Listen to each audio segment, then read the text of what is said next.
네, 선생님 안녕하세요. 네, 안녕하세요. 인사드립니다. 태국도령입니다. 네, 선생님. 자식을 망치는 좀 부모들의 특징은 어떤 특징이 있을까요? 부모 노릇이라는 거는, 부모 역할이라는 거는 어느 정도 기본적으로 정해져 있잖아요. 그런데 그 기본적으로 정해져 있는 그 부분을 못하면 자식이 올바르게 클 수가 없겠죠. 부모님이 부모 역할을 못하면 뭡니까? 예를 들어서 뭐 남편 같은 경우, 뭐 예를 들어서 이제, 자식을 망치는 부모의 특징. 아버지가 아버지 역할 못하는 거야. 맨날 술 먹고 다니고, 술 먹고 와갖고서 자식한테 욕하고. 그럼 자식이 올바로 크겠어요? 그리고 이제 뭐 술을 먹든, 술을 안 먹든 엄마를 괴롭히는 남편. 애 있는 데서 엄마랑 맨날 싸워봐.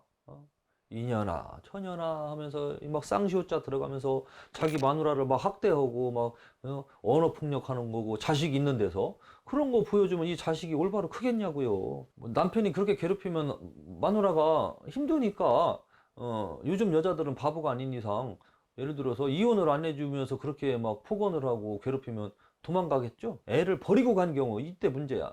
애를 버리고 도망치게 한 이 남편도 문제야. 근데 애를 버리고서 도망쳤어. 그 얘 입장에서는 엄마가 없잖아.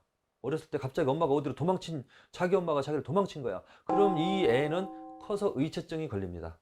엄마가 갑자기 사라져가지고, 엄마 없이 아버지 밑에서 컸어. 나중에 커서 보면 아버지가 아버지 역할을 못해가지고 엄마가 괴로워서 힘들어서 도망친 건데, 어렸을 때 그거를 모르는 이 아이는 엄마를 원망하면서 큽니다.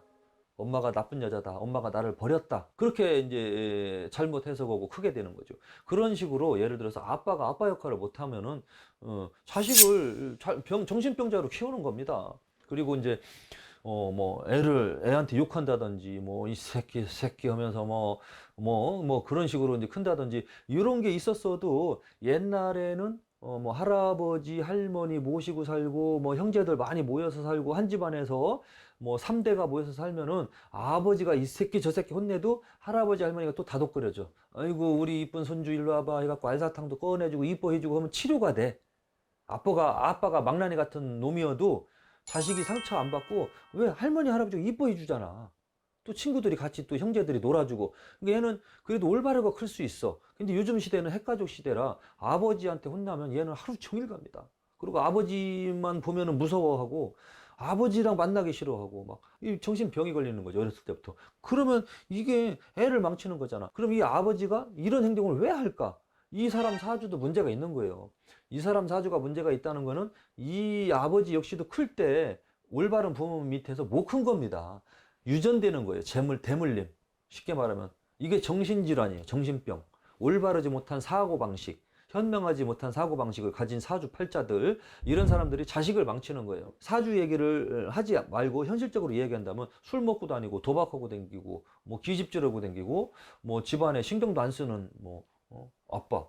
이게 자식을 망치는 거예요. 그리고 여자는 막 술 먹고 다니고 여자도 막 엄마가 술 먹고 다니고 늦게 들어오고 막 남자친구 만나고 뻔히 애들이 중학교 고등학교 되면 지 엄마가 바람 났나 안 났나 대번 알아요. 딱 1시 정도 될 때까지 엄마 기다리니까 애는 안 자지. 그러니까 1시 2시 돼서 엄마 들어오는 거 보니까 술 냄새가 살짝 나. 왜냐면 애가 술을 안 먹으니까 엄마의 화장품 냄새, 술 냄새 기가 막히게 맡겠죠. 아, 엄마 술 먹고 왔구나. 화장하고 나가서 이 시간까지 누구랑 술 먹었지?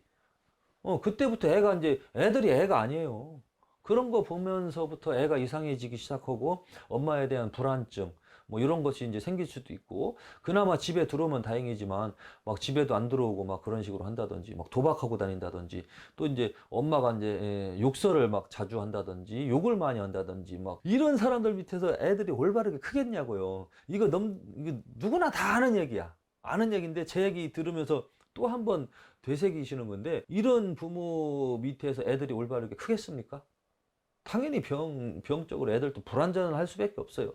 그러면 이 엄마 아빠도 클 때 온전하지 못한, 안정적이지 못한 가정에서 큰 엄마 아빠야.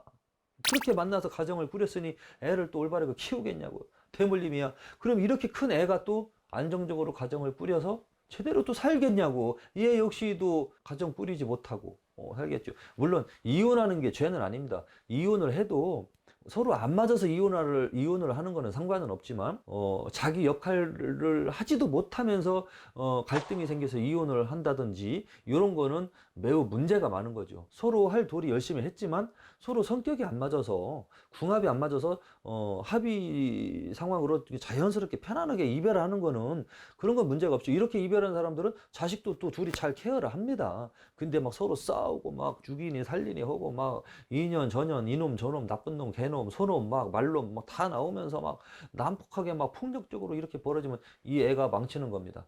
결국에는 엄마와 아빠의 역할을 못하고 어른답지 못한 행동을 한 가정에서 큰 아이는 망쳐진다. 그렇게 이해하시면 되겠습니다. 먼저 별 다른 거 없이 그냥 부모 노릇을 못하는 부모 밑에서 크면은 그 자식은 좀 망해. 거의 망쳐집니다. 거의 대부분. 예외는 항상 있습니다. 항상 예외는 있는 겁니다. 예외의 한둘 빼고는 거의 대부분 올바로 이렇게 성장할 수가 없죠. 아무리 본인이 조금 올바르지 못한 가정에서 컸더라도 이제 자식이 있다 그러면은 그 자식은 좀 올바르게 클 수 있도록 부모 노릇을 좀 많이 해 주셨으면 좋겠습니다. 네, 그게 맞습니다. 정확하게 해줘야 됩니다. 네, 네, 알겠습니다. 선생님 오늘도 좋은 말씀 잘 전해 듣고 가겠습니다. 네, 감사합니다. 감사합니다.